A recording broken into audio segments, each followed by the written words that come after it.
I know folks don't want to hear it, but Auburn is close, and there are stats that prove it.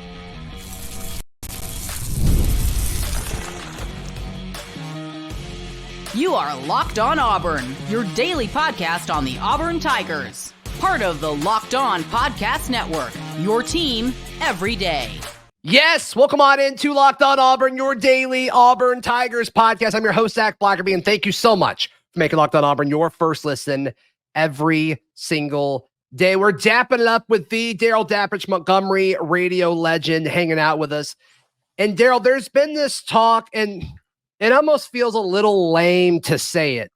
It's like Auburn is so close. They feel so close. And in all of these games, they have been close. And statistically, they're close. It just feels weird to say it because it almost feels like it's this loser mentality. But you pointed out on Twitter, as did many, an incredible stat by, he used to work for Locked On, Ben Stevens. Ben Stevens puts out this tweet, says 27 FBS offenses average at least 6.5 yards per play this season. 29 FBS defenses allow 5 yards per play or less this season. Only 7 teams are doing both. And Auburn is one of those 7. That is incredible to me. Yes, first of all, stop it. Stop it, Ben Stevens. Stop it, Zach Blackerby. I don't want hope. I told you last week I don't want any more hope because it crushes me. But then these stats come up, and you look at it and you go, yeah, the metrics are saying they're close. And you look at all those teams, and only Auburn has a losing record. And so you say, okay, what's the causality of that? Why? It's what we've been saying all year, and this proves it. Yeah. You cannot have stats like that and have a losing season without self-inflicting, mortal shooting yourself in the foot wounds. It's the only way you come out with a losing record is if you try to lose ball games by giving stuff away and absolutely commit unforced errors and things that are self-inflicting. That's it. That's the bottom line. That proves it. So imagine if you would have cleaned those up, where you would be right now. Yeah. Yeah, and I don't fully know. It's impossible to fully know. We can all guess. Like, is this coaching? Because a lot of people are tagging Freeze under this tweet that went somewhat viral and saying, like, well, that shows that it's coaching. It's like, does it? Does it? Like, I don't know.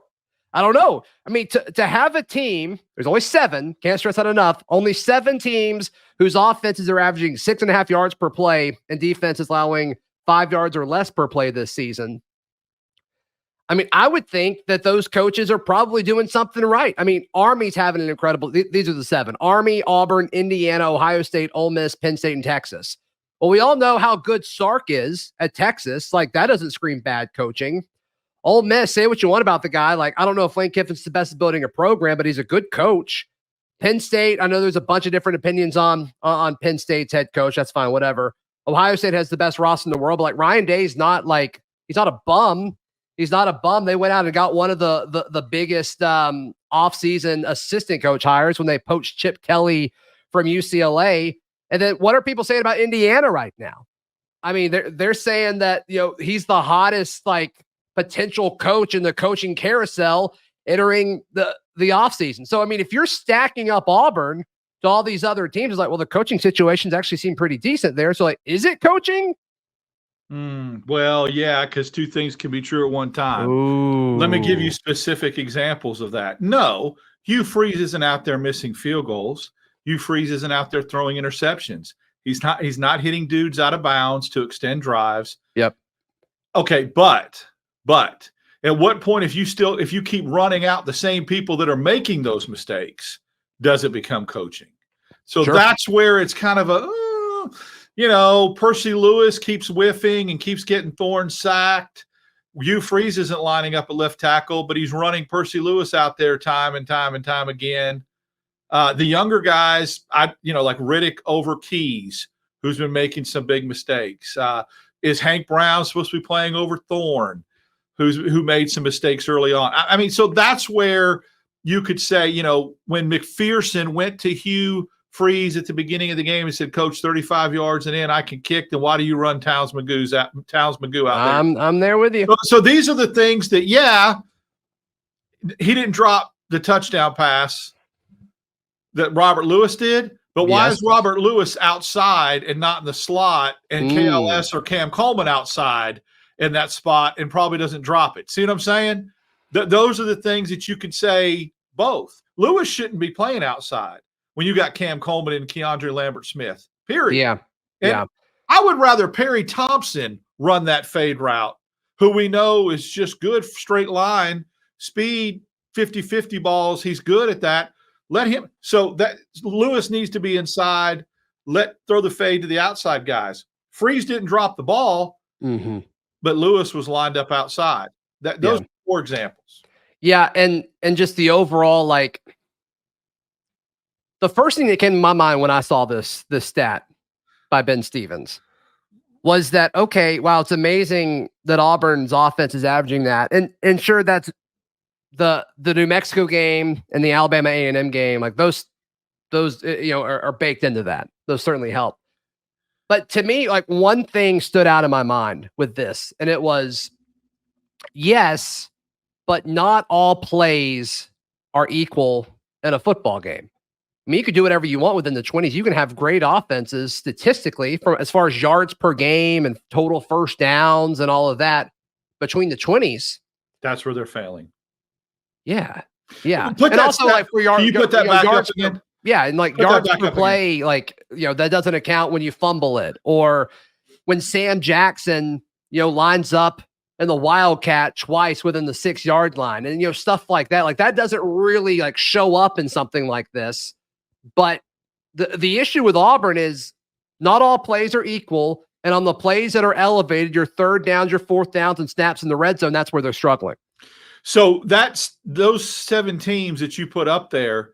You make a great case about, well, there's an outlier there that Auburn got some explosive plays against New Mexico and Alabama A&M. Every one of those teams that's on that list, other than Army, has played cupcakes. Every one of them. Army's the only one that hasn't. You're right. So all those guys have played South, directional schools and all that, and have had their stats padded as well.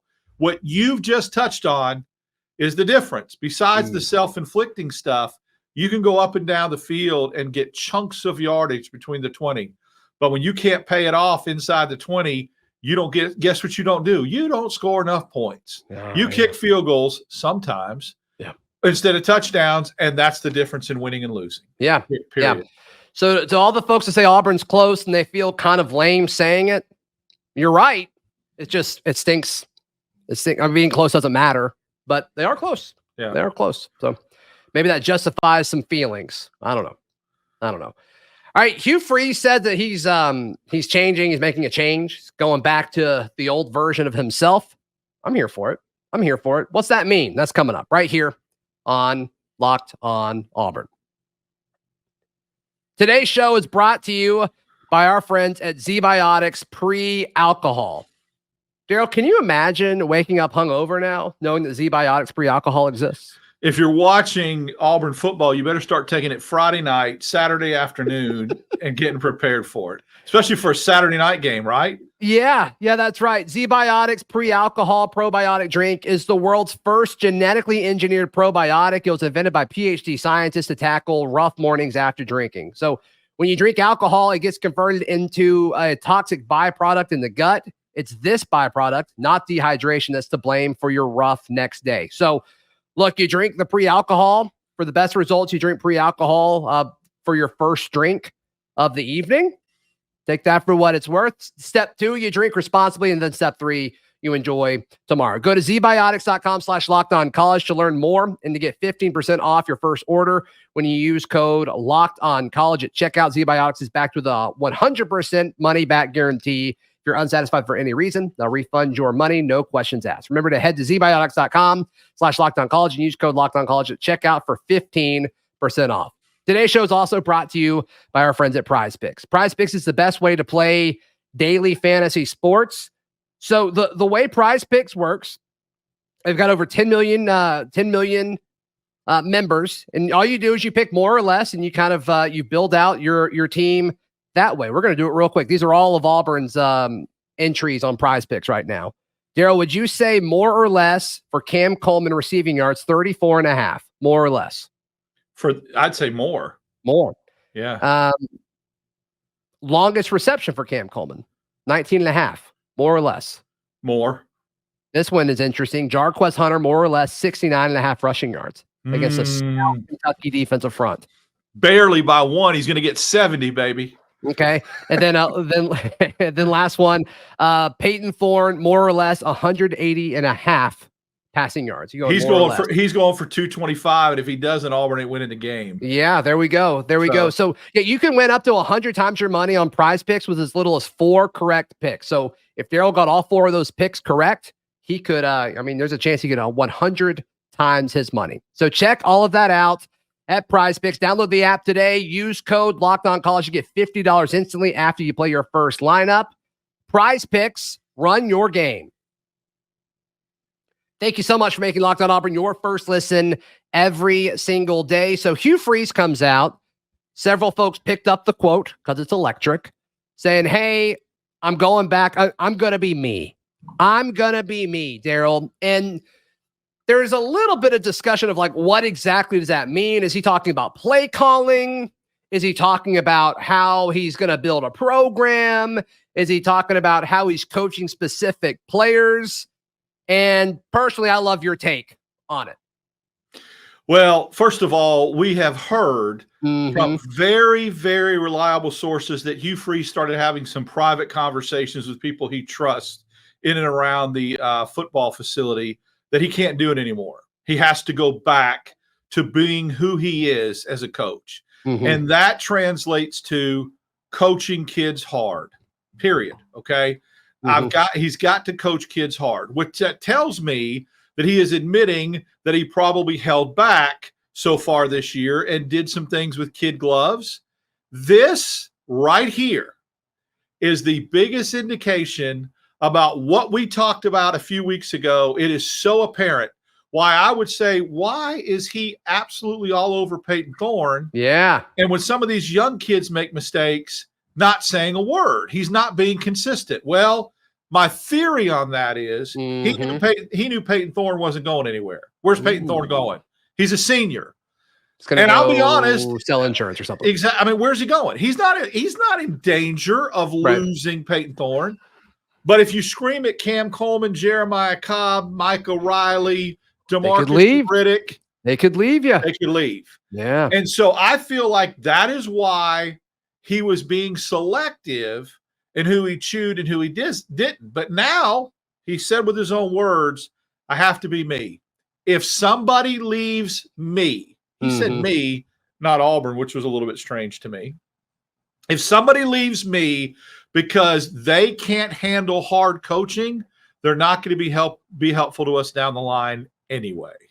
So I get we're still early in this new era of college football. Like, coaches are figuring it out. And look, all of the laws and rules and regulations haven't even fully settled in. So a lot of this is, we're still waiting to see what this looks like.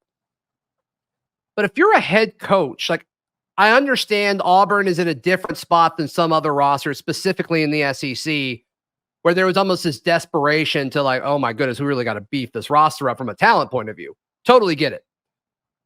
But if you're a head coach and you don't feel like you can coach certain players, they probably aren't going to make it at any school in the SEC. So to me, for it to take this long, I don't love that realization that it took that long. I can relate to it. I'm going to be honest with you. This is such a smaller scale. But when I coach, there's always this fear that someone would leave, go to a private school. If they're at a private school, they'd go back to a public school. You really had to be it crossed my mind coaching 2 varsity sports. If you coach this kid hard, not only did you not want to destroy their confidence, but would that kid quit or leave and go somewhere else and go play for another coach the next year?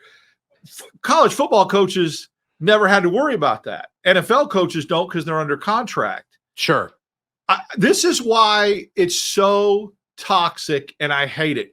You can talk all you want about all the other variables about the transfer portal that aren't good. guys jumping in 3-4 times, whatever. This is the number one thing about it that scared me. It's that it was going to take away the ability for coaches to coach hard, coach their personality that they want to do to make that player better. There are kids, Zach, that are sensitive. Yeah.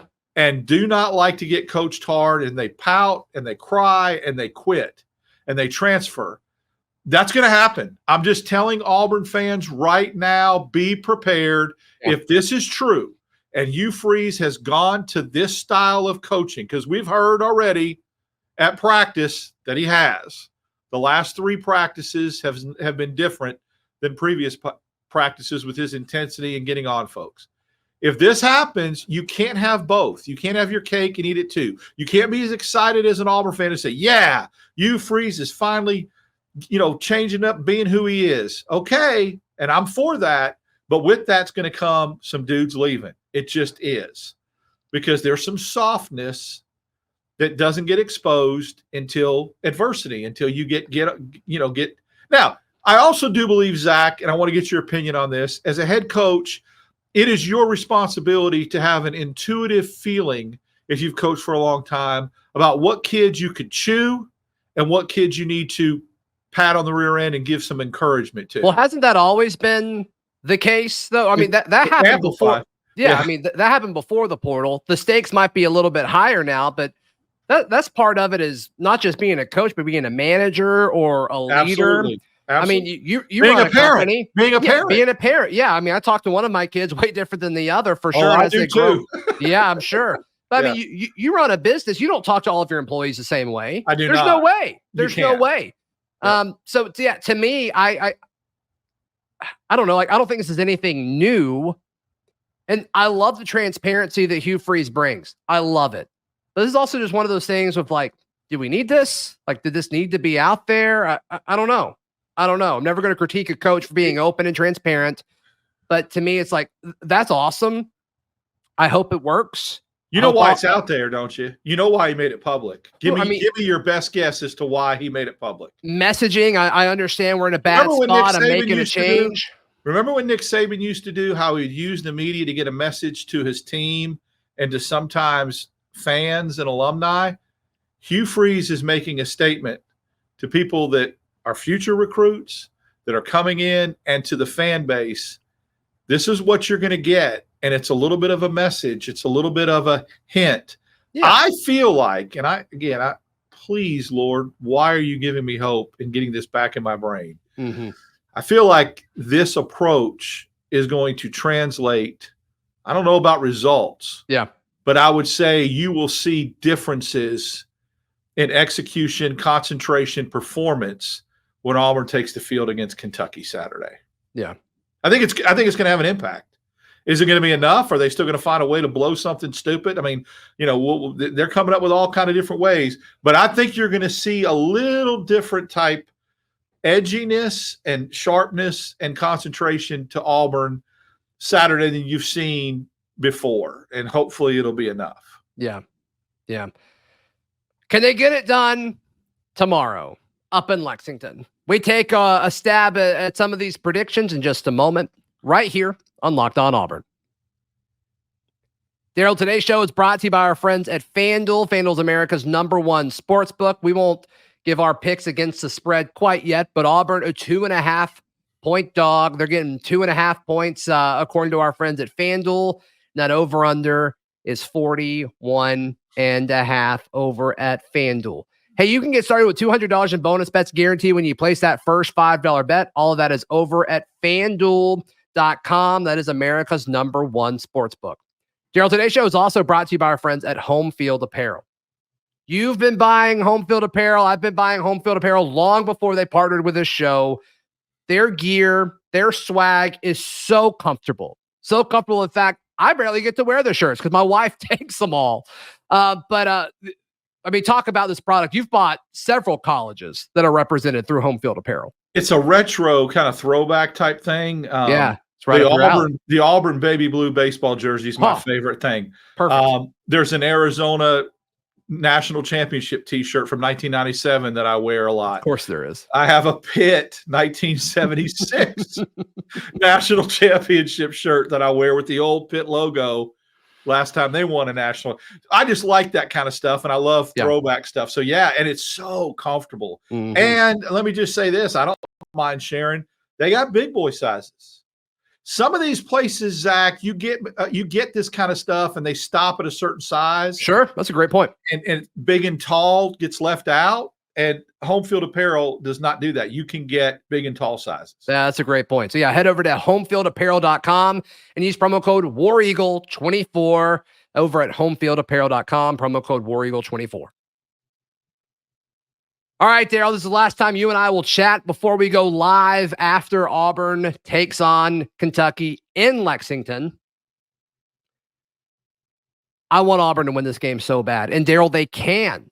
They can win this game. They have the traits. We went over the stats. They've got the offense to do it. They've got the defense to do it. Do they have the composure and will to do it? No. I don't think they do, and I want them to win so bad. Zach, I'm going to point, I'd said this last week, that I want to pick Auburn really bad, but I have to see it finally to believe it. I have picked them all but the Georgia game to win this year. Yeah. Maybe this is some good reverse juju by doing it this way. I hope so. And if that's the case, I pick against them every game for the rest of the year. I got to see it. I got to see it. I keep getting fooled. I keep feeling like they're going to do it. It looks that way until the fourth quarter. Yeah. Now, look, if they get over the hump and finally do it and go against what I'm predicting this Saturday for tomorrow, then that may change going forward. I think you have to do it once, and that can change the whole complexion. Until they show me they can, and with Kentucky's defense and this game being in the teens, I'm saying 17-14 Kentucky. 17-14 Kentucky. I think I said 24-17 Kentucky. So, I mean, we're close. I mean, I think it's a one-score game, and I think one score in this game is going to feel like a ton during certain stretches of the game Saturday. But I'll say a similar thing that I said for Auburn going on the road against Missouri and going to Oklahoma. I think Auburn's in it in the fourth quarter. They may even have the lead in the fourth quarter. I want to see what this team does with the lead in the fourth quarter, Daryl. I want to see it. I want to see them capitalize on the moment and say, hey, we're not even going to give our defense a chance to win this game. We're going to win it. We're going to win it. I want Peyton Thorne to look at Jarquez Hunter or to grab KLS's face mask and pull him here. He's like, get open. I'm getting you the football, and we're putting this game on ice. I want to see it. I want to feel that. I want to add a caveat to this because we both agree kind of similar score. Like we think Kentucky edges it out. This game, there's been other games where like I've picked Auburn and like my gut said to not do it. My gut says to pick Auburn this weekend, but I just look at it logically and I'm like, I can't do it. But everything as far as roster and how these teams have played as of late, I think Auburn's the better team, Daryl. I don't care that it's in Lexington. This Auburn team hasn't looked that much different at home versus away. They've played in Athens. They've played a Mizzou team in Columbia. Both of those, I think, are tougher situations than playing at Lexington tomorrow. Some people disagree. That's fine. That's not really want to argue. But there hasn't been this major discrepancy of like what they've been able to do away from Jordan-Hare versus what they've done at Jordan-Hare against solid teams. So I'm not really worried about that aspect of it. Auburn should win tomorrow. I just don't have the confidence to pick them. Well, they lost to an Oklahoma team that's less than Missouri, in my opinion, at home going into the fourth quarter with an 11-point lead. They also lost to a Missouri team who's better than Oklahoma at their home field going into the fourth quarter with an 11-point lead. So your point's an excellent one. I think what you've said, people as a key indicator really need to look at, I don't want Auburn to just hold on. It'd be nice. A win is a win is a win. Meaning they get a lead in the fourth quarter, they start playing not to lose, and for once they don't make that fatal mistake and they hold on and they win by the skin of their teeth. What I'd like to see is when Auburn's up 11 and they're going in to score that, dagger, step on your throat touchdown, do that. The Robert Lewis drop. The play at Oklahoma when Hunter was running just over people and penalties push them back. Let's not just hold on to that 10-point lead maybe in the fourth quarter. How about let's extend it to 17, take the other team's hopes, dreams, and manhood away, and finally be able to breathe a sigh of relief? Because if they're up 10 and they go and they're driving and it equates to no points, what's the first thing that's going to enter those kids' heads? Oh, no. Here we go again. But if they score, they're going to think, oh, we did it. We did it. This is different. We stepped on their throat and didn't give them the chance. We extended the lead. And that's what the offense is going to think. What's the defense going to say? Oh, they did it. They got our back. The defense better go out there, though, if that happens and Auburn goes up 17 and pretend it's the same old Auburn and they didn't do it, so that they keep that same type of edge and intensity. They're good enough to do it, Daryl. They are. The defense is to win. This Auburn defense is not going to be on the field near as much as they were against Missouri. Kentucky's offense, nowhere near as good as Missouri's. We're going to have a lot of 3-and-outs. Yeah. The punters are going to have to be in the whirlpool after the game. Auburn's defense will be fresh. Kentucky's defense will be fresh.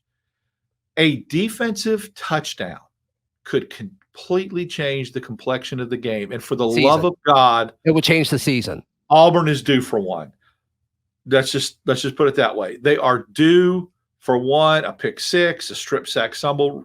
Now, I say that they got one on special teams, right? They just didn't get one on defense. They finally got a muff punt, and Antonio Kite put him in a situation to change the season. Oh, I thought, here we go. Yeah, I was like, here it is. Here's that break. That's right. That's right. I hope I'm wrong. Yeah. If they do it, I'm calling Jay Crawford pick six. I'm saying Ken Lee if they do it. Let's go. Yeah. Let's go. Make up for the one he dropped against Cal. Was it Cal? It was Cal, right? Yeah. Cal hit him in the chest. Yeah. Oh, man, this season. I think they can do it. Biotics. Let's go. Biotics. Let's go. Use promo code LOCKEDONCollege for sure. For sure. Daryl, how can people check out everything you've got going on? Follow me on X, DAP6410, Instagram. I've been on numerous radio appearances this week, but with you, you've been all over the state this week, like, my guy. I got another one tonight. Last night, Mobile. It's been a really fruitful week. But yeah, and then but you and I Wednesdays, Fridays, and then we're doing back-to-back shows. Yep. Tomorrow, and then I'll also put a DAP recap up in the barn, auburn.com. Yep, the barn, auburn.com. First month is $1. Great way to support Daryl, myself, Kyle, Lindsay. So be sure to go do that over at the barn, auburn.com. Please like the video. Please subscribe. We'll see you next time. This has been Locked On Auburn.